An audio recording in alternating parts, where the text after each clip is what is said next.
हाँ बच्चों, हम क्या स्टार्ट कर रहे हैं आज? Accounting standard 9। अकाउंटिंग स्टैंडर्ड 9 किस चीज का है? Revenue recognition. रेवेन्यू रिकॉग्निशन का मतलब क्या है? बोलो कि हमें रेवेन्यू कब रिकॉर्ड करना है, हमें क्या करना है। इस एज का मेन थर्स्ट क्या है, क्या बताएगा ये कि हमें रेवेन्यू रिकॉर्ड कब करना है? 2 मिनट। रेवेन्यू कब रिकॉर्ड करने का मतलब क्या है कि आपने मुझे यहां पर गुड्स बनाने का क्या दिया, ऑर्डर दिया, ठीक। यहां पर मैंने गुड्स क्या कर दिए, बना दिए। इस दिन आपको क्या कर दिए, डिलीवर कर दिए। इस दिन आपको क्या भेजा मैंने, बिल भेजा। और इस दिन क्या हुआ, आपने पेमेंट कर दी। तो मैं अपनी इनकम कब बुक करूं, बताओ बच्चों, रेवेन्यू कब बुक करना है? बोलो। जब ऑर्डर आया या गुड्स बना दिए या डिलीवर कर दिया या बिल किया या पेमेंट किया। ये अब हम इस स्टैंडर्ड में सीखेंगे। ये तुम्हें इंटरेस्ट पैदा करने के लिए कह रहा हूं, तुम आंसर क्यों सोच रहे हो? ये तो आपको क्या है, पता लगे कि हम क्या कर रहे हैं, ठीक है। या आप इस दिन पढ़ने आ गए, आपने कहा सर डेमो लेंगे। अब हमारे कोई फिक्स तो है नहीं कि क्या है, इतने दिन का डेमो है या वो है। आप पढ़ते रहे पढ़ते रहे पढ़ते रहे, तो मैं कब आपकी क्या बुक कर लूं, इनकम बुक कर लूं फीस की। ये स्टैंडर्ड में हम पढ़ेंगे। तो स्टैंडर्ड सबसे पहले क्या स्टार्ट, इसकी स्टैंडर्ड की मेन बात क्या है कि रेवेन्यू कब बुक करें। अच्छा एक बात बताओ, अगर रेवेन्यू आप मान लो एएस कहेगा यहाँ बुक करना है और आपने यहाँ बुक किया तो क्या होगा, प्रॉफिटेबिलिटी 2 सालों की क्या हो जाएगी, चेंज हो जाएगी। कि अगर यहाँ बुक करना था तो इस साल तो कम हो गए प्रॉफिट और अगले साल क्या हो गए, ज्यादा। या क्या होगा, क्वार्टरली भी स्टेटमेंट्स देने होते हैं, हम बाद में पढ़ेंगे। लिस्टेड कंपनीज अपने क्या देती है, क्वार्टरली स्टेटमेंट। तो हर क्वार्टर के प्रॉफिट्स आगे पीछे हो सकते हैं। हाँ, अगर रेवेन्यू यहाँ बुक करना था 2 दिन लेट बुक किया तो उससे कोई फर्क नहीं पड़ेगा। तो ये किन केसेस के लिए काम का है, बॉर्डर लाइन केसेस, कि यहाँ बुक होना चाहिए था और यहाँ हो गया, तब दिक्कत है ना।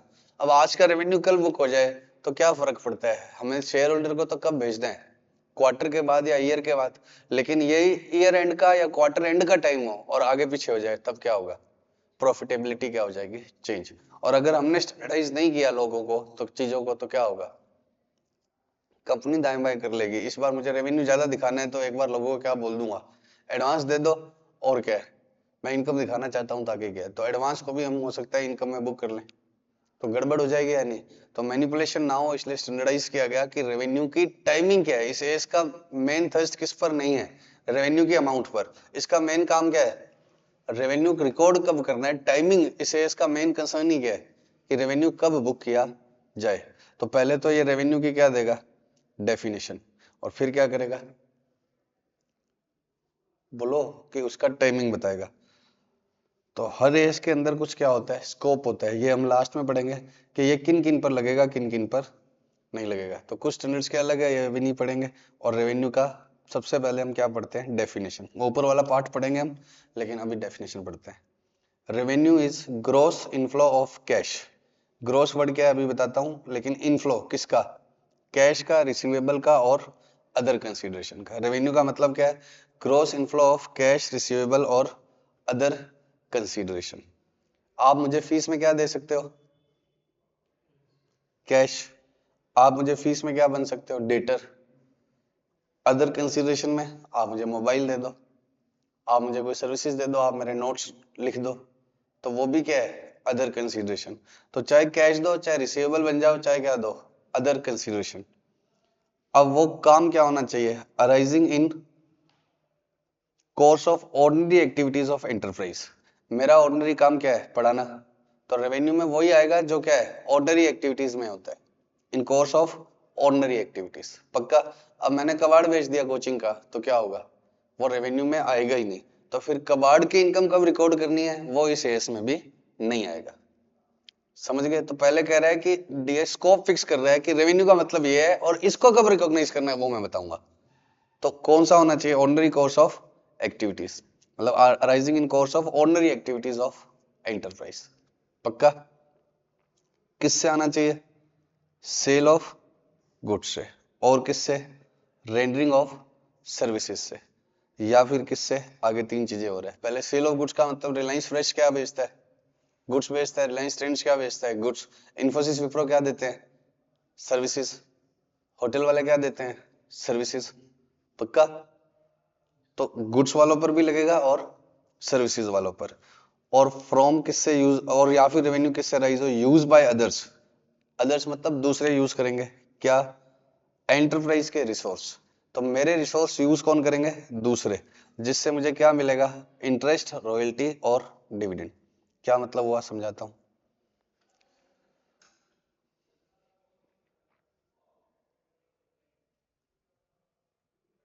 ये एक बैंक है, इसके पास रुपए हैं बहुत सारे, ये इसने किसको दे दिए, अडानी इंडस्ट्रीज को। तो ये रिसोर्स किसका था, ये रुपीस वाला रिसोर्स किसका था, बैंक का। इसने दे किसको दिया, अडानी को। तो इस बैंक के रिसोर्स किसने यूज किए, अडानी ने। तो बैंक को क्या इंटरेस्ट आएगा, क्या आएगा, इंटरेस्ट। तो क्या ये रेवेन्यू में आएगा, यस। क्यों आएगा, कि लास्ट में लिखा था ऑर्डिनरी कोर्स ऑफ एक्टिविटीज भी है, और others use by others of enterprise resources. Yielding क्या वर्ड थे तीन, इंटरेस्ट, रॉयल्टी एंड डिविडेंड। पक्का। Interest, royalty and dividend. ये किसका रिसोर्स है, किसका ट्रेडमार्क है, नाइकी का। अब नाइकी ने किसी दूसरी जूते बनाने वाली कंपनी को बोला कि आप ये क्या करो, ट्रेडमार्क यूज कर लो और मुझे पर शूज क्या दोगे, इतनी रॉयल्टी, या पर एनम इतनी रॉयल्टी दोगे। पक्का। मेरे को कोई टेक्नोलॉजिकल आइटम का मेरे नाम क्या है, पेटेंट है। जैसे होंडा के नाम बाइक बनाने का क्या है, पेटेंट। अब होंडा अलग हुआ तो हीरो उस पेटेंट को क्या करता है, यूज। पहले हीरो होंडा साथ में थे, तो हीरो होंडा को क्या देता है, रॉयल्टी। होंडा को कौन रॉयल्टी देता है, हीरो। क्यों देता है, क्योंकि रिसोर्स किसका है, पेटेंट किसका है, होंडा का। और होंडा का रिसोर्स कौन यूज कर रहा है, हीरो। तो हीरो इसको रॉयल्टी देता है, तो रेवेन्यू किसका होगा, होंडा का। ये कैसे बुक करेगा, वो भी हम स्टैंडर्ड में पढ़ेंगे। तो इंटरेस्ट, रॉयल्टी और डिविडेंड। डिविडेंड क्या होता है,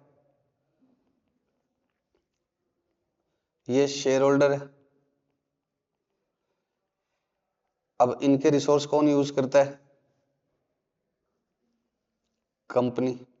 तो कंपनी ने किसको डिविडेंड दिया, शेयर होल्डर को। तो रेवेन्यू किसका है, शेयर होल्डर का। तो ये रेवेन्यू कैसे बुक करेंगे, सर शेयर होल्डर क्या बैलेंस शीट बनाते हैं, पब्लिक करते हैं। हो तो सकता है ना, जैसे ये कौन है, रिलायंस। अब रिलायंस का शेयर होल्डर टाटा भी तो हो सकता है। तो टाटा को रेवेन्यू हुआ तो टाटा को तो अपना फाइनेंशियल स्टेटमेंट्स बनाना ही है ना। अब रिलायंस का शेयर होल्डर कौन है, प्रशांत महेश्वरी। तो क्या है, प्रशांत महेश्वरी क्या पब्लिक करता है क्या अपनी बैलेंस शीट, नहीं, क्योंकि ये क्या है, छोटे नालायक। तो इंडिविजुअल्स बना, देखो अगर इंडिविजुअल भी बनाएंगे तो एएस तो फॉलो करने चाहिए। बट एएस जनरली कौन फॉलो कर रहे हैं, कॉर्पोरेट। हम फर्स्ट चैप्टर जब करेंगे तो उसमें एप्लीकेबिलिटी डिस्कस करेंगे कि किनको करने हैं किनको नहीं करने। तो एक बार आप ये मान लो कि यहाँ पर टाटा है, तो टाटा का तो रेवेन्यू है ही। आप ये मत मानो कि share holder is always individual. Reliance Jio में किसका है हिस्सा, फेसबुक का। तो फेसबुक के रेवेन्यू की बात होगी। तो शेयर होल्डर हमेशा इंडिविजुअल हो, ये कोई जरूरी थोड़ी है। बड़ी बड़ी कंपनीज के आगे क्या है, सब्सिडरी कंपनीज होती हैं। तो होल्डिंग कंपनी को डिविडेंड तो आएगा ही। तो अगर रिसोर्सेज क्या था, रुपया, लेकिन इस बार शेयर की फॉर्म में दिया था, तो रिटर्न में क्या आएगा, डिविडेंड। पक्का। तो बताओ, अब रेवेन्यू का मतलब इसने कैसे लिखा हुआ है। अब देखो ये याद रखने के लिए तोड़ रहा हूं, बाकी तो नोट्स में लिखा ही हुआ है, जो तुम्हें मिल जाएंगे। रेवेन्यू का मतलब क्या है, ग्रोस इनफ्लो। अभी मैंने किस वर्ड पर तो बात ही नहीं की, ग्रोस पर। किसका किसका, कैश रिसीवेबल और other consideration arising from ordinary activities, from क्या क्या था, सेल ऑफ गुड्स और रेंडरिंग ऑफ और interest use by others of enterprise resources, yielding interest, royalty और डिविडेंड। तो ऐसे तोड़ने से क्या होता है, थियरी की लैंग्वेज क्या हो जाती है, याद। तो इसलिए ये बनाया मैंने, इसको आप क्या कर लेना, नोट कर लेना। बाकी ये नोट्स तो मिलेंगे तुम्हें, उसमें लिखा ही हुआ है साफ साफ। तो पहले तो रेवेन्यू की डेफिनेशन में अगर कोई चीज नहीं आ रही है तो क्या होगा, फिर मेरे इस एस में नहीं आएगा, ये इसकी बात करेगा, ये सिर्फ इन्हीं की बात करेगा कि इनका रेवेन्यू कब कब बुक करना है। तो इस एस में किसका किसका रेवेन्यू आएगा, बोलो, गुड्स का, सर्विसेज का, और इंटरेस्ट, रॉयल्टी और डिविडेंड का। अब आपने अपनी फिक्स एसेट्स महंगी बेच दी तो हो सकता है प्रॉफिट लॉस हो जाए। वो कब बुक करना है, कैसे बुक करना है, वो ना तो क्या है सेल ऑफ गुड्स है ऑर्डिनरी कोर्स ऑफ बिजनेस में, ना ही सर्विसेज है, ना ही इंटरेस्ट, रॉयल्टी और डिविडेंड है। पक्का। तो बहुत सारी चीजें क्या है अभी भी पीएनएल में क्रेडिट होती है, बट इस एस में कवर नहीं होगी। तो डेफिनेशन याद रह जाएगी। रेवेन्यू तीन चीजों का इनफ्लो है, किसका, बोलो फटाफट से। Revenue is gross inflow of, पहला कैश, दूसरा रिसीवेबल, तीसरा अदर कंसीडरेशन। बोलो, कैश, रिसीवेबल, अदर कंसीडरेशन। बोलो, किससे आना चाहिए, ऑर्डिनरी एक्टिविटीज से। ठीक है। अब आगे खुद तीन चीजें हैं जिसमें तीसरे में तीन चीज है, पहला सेल ऑफ गुड्स, दूसरा रेंडिंग ऑफ सर्विसेज, और तीसरा use by others of enterprise resources. दूसरे मेरा रिसोर्स यूज करेंगे जिससे क्या आएगा, इंटरेस्ट, रॉयल्टी और डिविडेंड। इंटरेस्ट कब किस रिसोर्स से आता है, रुपए से। डिविडेंड किस रिसोर्स से आता है, रुपए से। और रॉयल्टी किससे आती है, इंटेलेक्चुअल प्रॉपर्टी राइट, चाहे वो ट्रेडमार्क है, चाहे पेटेंट है, चाहे क्या है, कॉपीराइट। ट्रेडमार्क है, पेटेंट है, कॉपीराइट।